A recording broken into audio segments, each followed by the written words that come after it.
Hey, so I'm resolving to doing more videos and kind of putting myself out there because I've realized that to come from a place of my impossible goal, I need to start influencing on a much larger scale. So I wanted to talk to you about that. I wanted to talk to you about impossible goals and the fact that so many of us come from this place of what's possible. And what I've been really trying to do and what's been making such a huge impact in my life lately is coming from a place of impossible. So let me kind of break that down for you. A possible goal would be, I'm going to sell to 5 clients this month because I sold to 3 clients last month, or I'm going to sell to 200 clients this month because I sold to 150 last month, right? That's in the realm of what we kind of see as being possible. An impossible goal, let me tell you my impossible goal, okay? So my impossible goal is that I want to change and impact our education system, our post-secondary education system here in Canada, and I want to create a brand new university that breeds entrepreneurship. Our current system, it kills entrepreneurship. Most entrepreneurs, they have to unlearn what they learned in university before they can be successful, because university teaches us how to get a job and how to have a job mentality and how to trade dollars for hours and how to come from a place of possible and how failure is a bad thing. Right?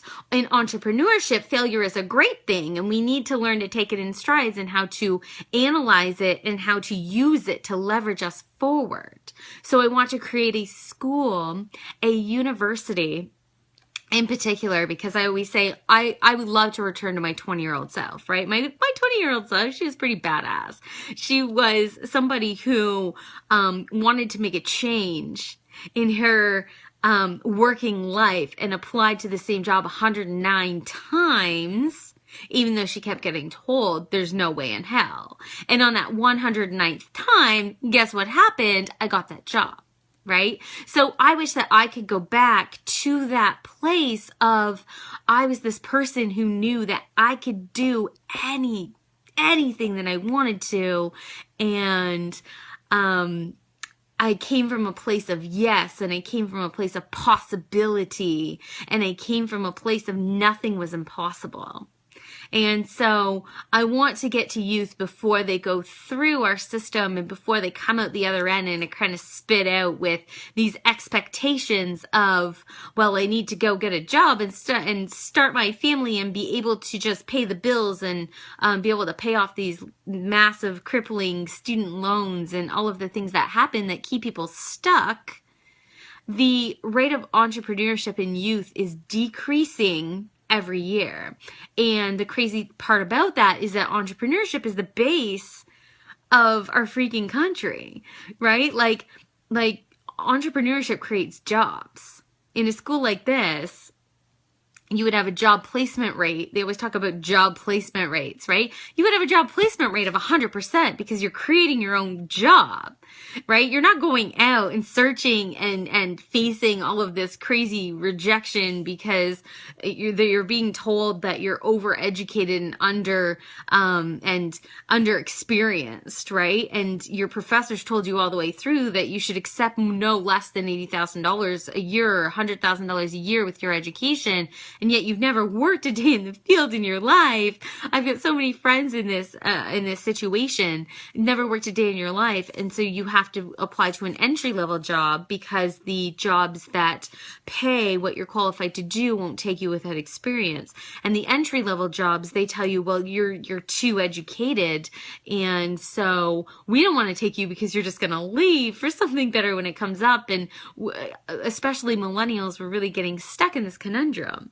So, this isn't something that I've experienced, but I have a lot of friends who have been in this boat, who have master's degrees and really higher education and all of this crazy stuff. And they're not living out their passions because they haven't come from this place of possibility and impossible goals.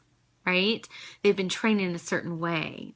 So when you come from a place of impossibility, and when you live from this place of impossibility, your actions come from this place of impossibility. What happens is you take larger and bigger and bigger and bigger actions. And when you take bigger actions, it creates larger results. Right? So here's the thing. I'm launching my new course, Step Up Lead Boldly. It's coming out on April 25th. The cart will be opening. So a little ways away. And I'm coming from this place of impossibility, right? This is my first launch. I'm not a big group program fan. And so I had to find this really creative way of doing things really differently before I was okay with launching this group program. Okay. And I had to create this way of it becoming really intimate, even when it's scaled at some sort of massive scale. And so I'm coming from this place of impossibility already in the fact that it's going to be rolled out so completely different. But more than that, every action that I'm taking within this is coming from this place of impossibility where I'm like, I want to have these amazing, massive partners. I want to have these partners who are like influencers, who are like, holy shit partners. Okay. And most people would be like, well, first I have to build my list, and first I have to do this, and first I have to do that. And the thing is, building a list is not the way that I create my business. My business is based on relationships, and much deeper relationships that you can ever get through an email list. So, I, of course, have an email list, but it's just as a result of some things I've given away, but I don't nurture that list because that is not the business that I'm building, right? I'm not building a passive income business with an automated funnel. That's not my business. And so most people would say, well, shit, like I need a list of 20, 30, 50,000 people before I can do this. And when you come from a place of impossibility, it allows you to go out and make these bold moves because you have no fear of being shot down, because you're like, it's impossible anyways. So if they say no, they say no, but I'm going to go for it, and I'm going to live like I'm already doing it. The cool thing is that when these things start happening, things start showing up in your life. And, just yesterday, Molly Sapp, who's amazing, and you need to, honestly, you need to talk to her about mindset work because she's incredible. She recommended me amongst all of these coaches who I've been looking up to forever, who I'm like, I've almost put on a pedestal, and like these women are incredible.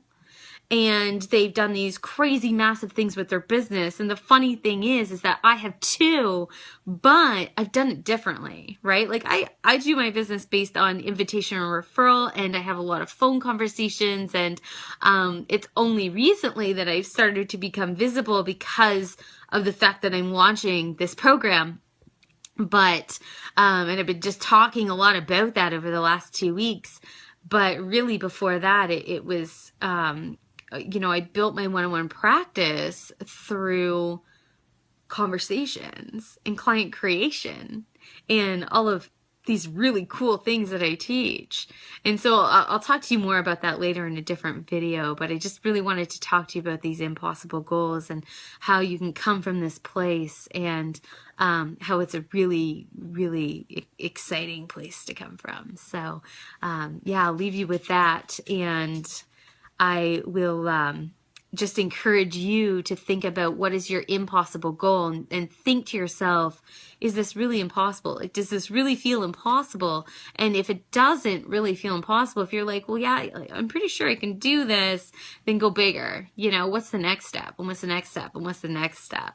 And some pretty incredible things will start to form from that. So we'd love to hear what your impossible goal is, and I will talk to you soon. Bye.